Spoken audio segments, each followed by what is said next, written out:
Hello there, my name is Gina Johnson.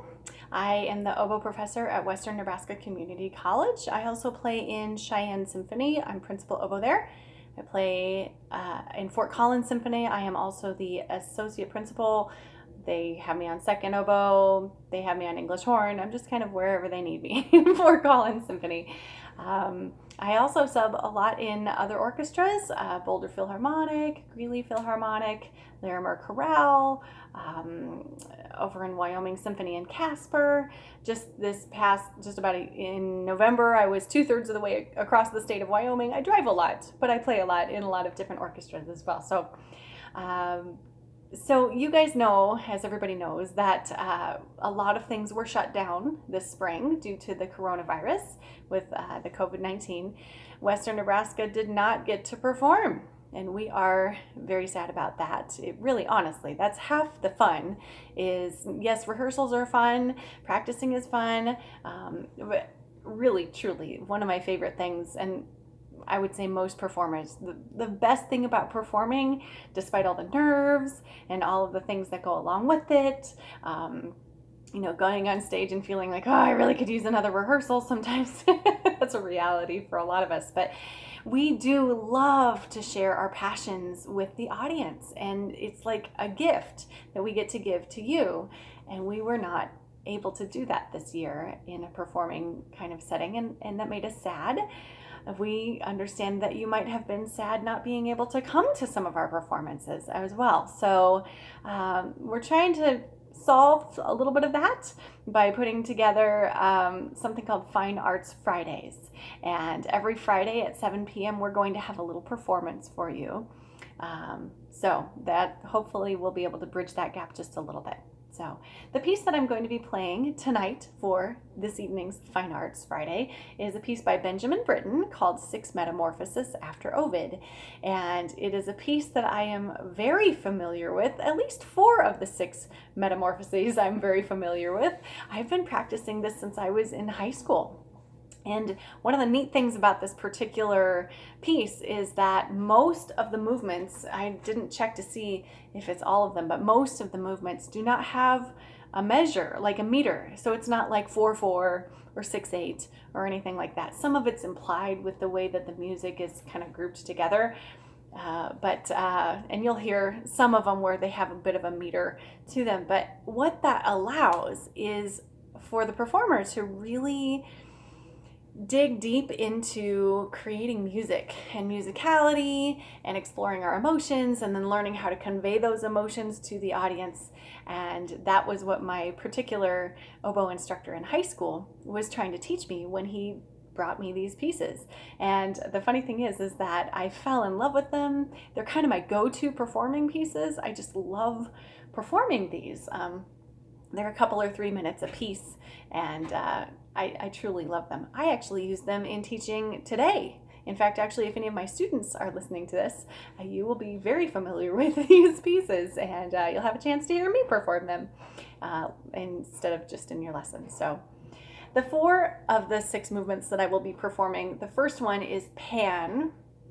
I guess I should explain why I'm not playing the last 2 movements.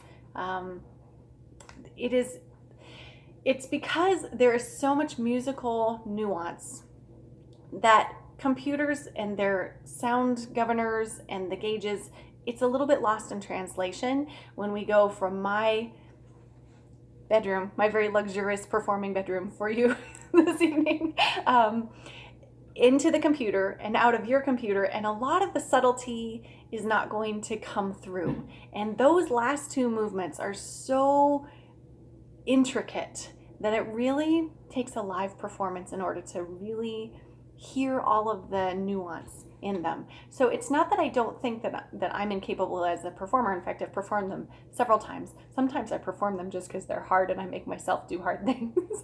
And it's not that I don't think that you as an audience cannot grasp that, not by any stretch of the imagination. It's just that with computers, a lot of things are going to get lost in translation. So I will be performing the first 4. The first one is Pan, who played upon the reed pipe, which was Syrinx, his beloved. Pan, he's mischievous, He's a jokester. He loves a lot of drama. Excuse me, we got to keep the reed moist here. He loves a lot of drama, and you'll hear a lot of change as I go through that first one. The second movement is Phaeton, who rode upon the chariot of the sun for one day and was hurled into the river Pattis by a thunderbolt. I think I'm saying that right, Pattis. He's very bombastic. He's very sure of himself. He's going to have a lot of, here I am.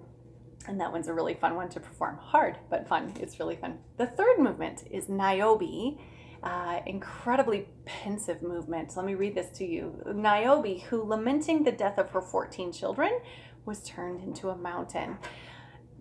It's a heart-wrenching movement to listen to. I hope that you enjoy it. And then the fourth movement, that we have to just tie all the loose ends together with our good old party animal Bacchus, at whose feasts is heard the noise of gaggling women's, tattling tongues, and the shouting out of boys. So you're going to hear three distinct character groups. You're going to hear drunk Bacchus. You're going to hear all of these women who are scolding their drunk husbands. And then you're going to hear all of these boys in the background. It's going to be really fun. So those are the 4 of the 6 movements of the 6 Metamorphoses after Ovid by Benjamin Britten. I hope you enjoy.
Phaeton, who rode upon the chariot of the sun for one day and was hurled into the river Pattis by a thunderbolt.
Niobe, who, lamenting the death of her 14 children, was turned into a mountain.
Bacchus, at whose feasts is heard the noise of gaggling women's tattling tongues and the shouting out of boys.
Thank you for joining us on tonight's Fine Heart Friday.